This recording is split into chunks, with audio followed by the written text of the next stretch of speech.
A CSX work train rolls through a quiet stretch of track outside Atlanta as the sun drops low. Behind two diesel locomotives, a string of hopper cars trails a pale cloud that looks almost like smoke, though nothing on this train is burning. It is rock, pouring steadily from the bottom of every car, filling the space beneath the rails.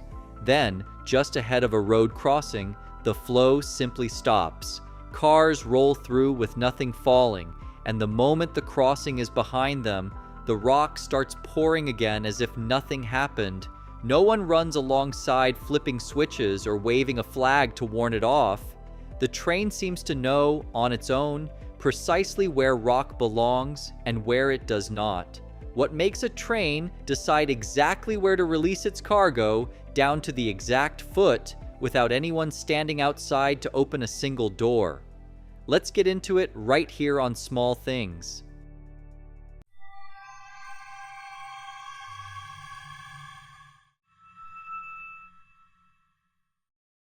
What is actually under the rails? Ballast is not just gravel scattered under a railroad. It is crushed stone, usually granite or another dense rock, quarried and mechanically broken down into fragments roughly the size of a golf ball. Spread across the roadbed and packed around the wooden or concrete ties, this layer sits invisible beneath the rails that passengers and freight cars roll over every day. Railroads do not accept just any crushed rock for the job. Each batch is measured against a standard for size, hardness, and durability before it ever reaches a track, which is why a quarry supplying ballast looks less like a gravel pit and more like a specialized manufacturing operation, sorting and testing its output the way a factory would. How railroads learn to trust crushed stone. Railroads have always needed something solid beneath their rails, but that something has not always been crushed stone. In the earliest decades of railway building, tracks were often laid directly on packed earth or sand, materials that shifted quickly under the weight of a passing train and required constant re-leveling. As traffic grew heavier through the 19th century, railroads experimented with whatever local material was cheap and available. Cinders swept from steam locomotive fireboxes became a common substitute in many regions, along with gravel, slag from iron furnaces, and even seashells in areas near the coast. These materials held the track together reasonably well for lighter, slower trains, but as locomotives grew heavier and speeds increased, their limitations became obvious. Cinders crumbled under repeated loading. Sand and loose earth trapped water instead of draining it, turning sections of roadbed to mud after heavy rain.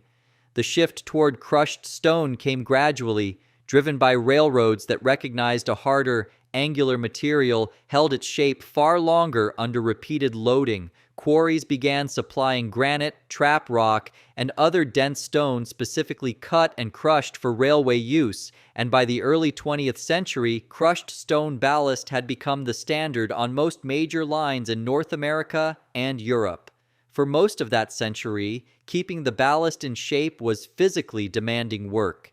Section gangs, crews of workers assigned to maintain a stretch of track, walked the line with iron tamping bars, pry bars, and shovels, manually packing loose stone beneath ties that had shifted out of alignment. It was slow, repetitive labor performed in all weather, and a mile of track could take a full crew the better part of a day to correct. Rock deliveries were equally manual, arriving in ordinary hopper cars that had to be unloaded by hand or with basic mechanical doors, with workers walking alongside to control where the stone fell.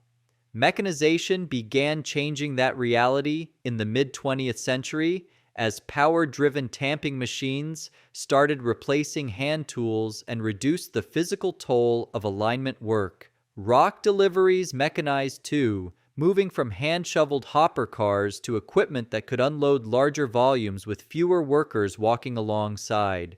Each generation of equipment chipped away at the labor a mile of track once demanded, setting the stage for a form of maintenance that would eventually run with almost no one standing on the ground at all. Programmed to drop, engineered to lock. The precision starts before the train ever moves. Engineers first walk or ride the length of the route, recording exact locations along the right-of-way, where crossings sit, where switches and turnouts branch off, where bridges span a gap, and where the track genuinely needs a fresh layer of stone. That survey becomes a digital map, loaded into an onboard computer connected to a GPS receiver that tracks the train's position down to a few feet as it moves. As the train advances, the computer compares its live location against the stored map and signals hydraulic actuators to open or close discharge gates on each hopper car in real time. Every car has 2 hoppers, each feeding its own chute, so the machinery can drop rock on one side of the track, both sides, or neither, adjusting car by car as the train rolls forward. When the map says a crossing, bridge, or turnout is coming up, the gates close automatically well before the train physically reaches that point, then reopen once it has passed.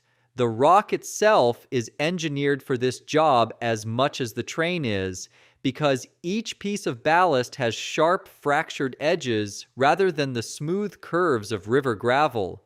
The stones lock against one another when packed together, resisting the sideways forces that a loaded train places on the rails with every pass. That interlocking layer spreads the enormous weight of a train across a wide area of the roadbed instead of concentrating it beneath the rails alone, and the gaps between stones let rainwater drain straight through instead of pooling and softening the ground underneath. Dropping the rock only starts the process. Once ballast lies loose along the track, a machine called a tamper follows behind, lifting the rail slightly and driving vibrating paddles into the stone beneath it. That vibration settles the angular pieces into a tighter, locked arrangement, holding the rail at its corrected height and alignment until the weight of the next train rolls over it and tests the work all over again. Why fresh rock doesn't mean the job is done. It is easy to watch a load of fresh rock disappear beneath a stretch of track and assume the job is finished, that once ballast has been packed into place, it simply stays that way for the life of the railroad. Rock, after all, does not rot or wear out the way wood or steel does. But ballast has a working life, and it ages in a way that has little to do with the stone itself breaking down. Over years of trains passing overhead, dust, coal residue, dirt blown in from the surrounding land, and fine particles worn from the stone itself gradually work their way down into the gaps between the rocks. Those gaps are what let water drain through in the first place. So as they fill with silt, the ballast stops shedding rain the way it should. Water pools instead of draining, softening the ground beneath the ties and letting the track shift under load in exactly the way solid ballast is supposed to prevent. When that happens, railroads cannot simply pour more rock on top and move on. Crews bring in specialized equipment that digs the old clogged ballast out from under the track, shakes it through screens to separate usable stone from silt and debris, and returns the cleaned material to the roadbed. Only then, if needed, does fresh rock get added on top, which means maintaining a railway is not a single delivery, but an ongoing cycle of watching, removing, cleaning, and replacing. The people who never question a smooth ride. A technician riding in the cab of the ballast train watches a bank of monitors as dusk settles over the tracks outside Atlanta, one hand resting near an override switch he rarely has to touch.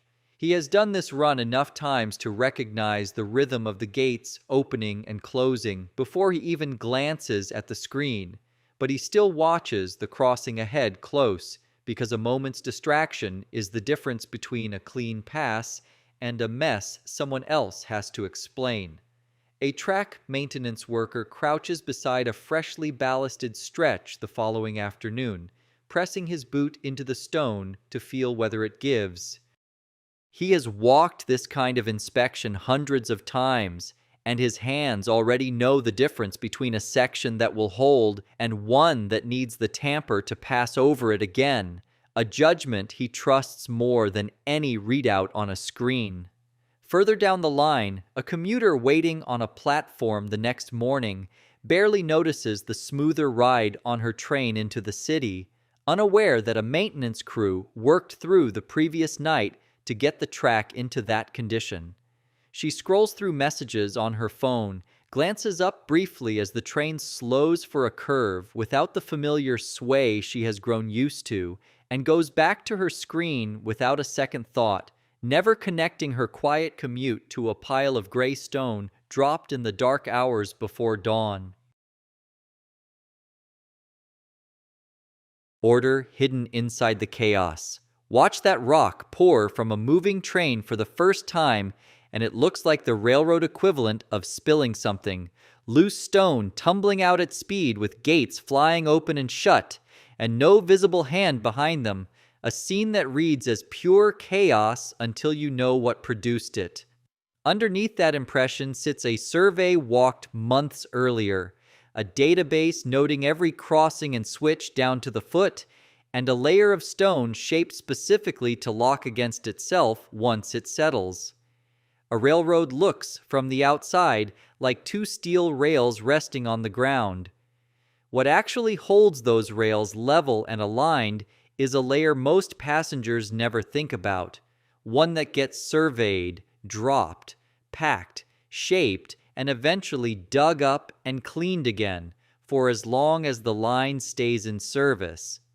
If this changed the way you look at the stones under the next set of tracks you cross, let us know in the comments what you want us to explore next.